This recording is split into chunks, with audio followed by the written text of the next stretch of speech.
One of the most remarkable facts about the Christmas story is that the whole event is so small and hidden and seemingly irrelevant.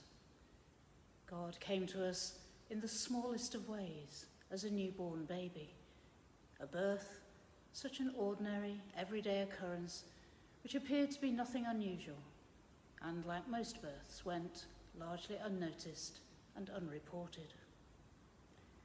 The baby's mother was a young girl, engaged to a carpenter. Neither of them had any social standing, significance, or agency.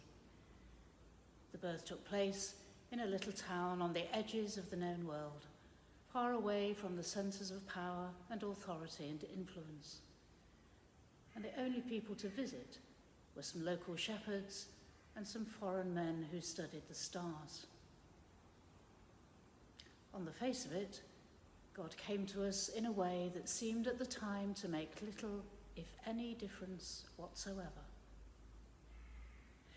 Had it been human beings who were wanting to make a decisive intervention in the world to change the course of history, were we wanting to announce good news that had the power to transform people's lives and reconcile them with God, with others, and with themselves, then I guess we'd have chosen a different way.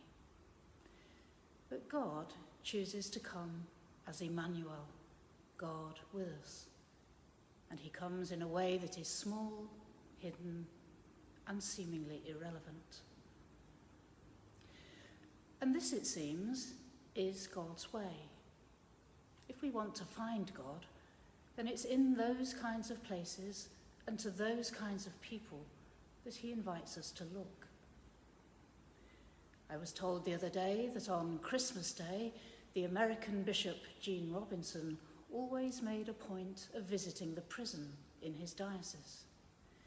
It was his way of both acknowledging and demonstrating the reality of the Christmas message in our day. We find the incarnate God in the lost and the vulnerable, in all those hidden away and to be forgotten people. That's not to dismiss the parties, the decorations, the family get-togethers and the presents. It's simply a reminder that those things can get in the way of us seeing that God is to be found with the lonely and the forgotten, the sick and the dying, the lost and the misfits, just as Jesus was through his time on earth. But there's more. Christians are called to reflect the nature of the God we worship and serve. The church is invited to be nothing less than the hands and feet of Jesus, the body of Christ in our communities. In other words, we are to reveal in our very being what God is like, as individuals, as congregations, as ministry areas. If the Incarnation tells us anything, it's this: that it's in our smallness, our hiddenness, and our apparent irrelevance that God comes, and not just to us, but through us to the whole world. It's in the small acts of kindness and compassion, the hidden gestures of generosity and selflessness, the seemingly irrelevant lives of goodness and faithfulness, of worship and prayer, that God reveals God's self and touches the world in love and blessing.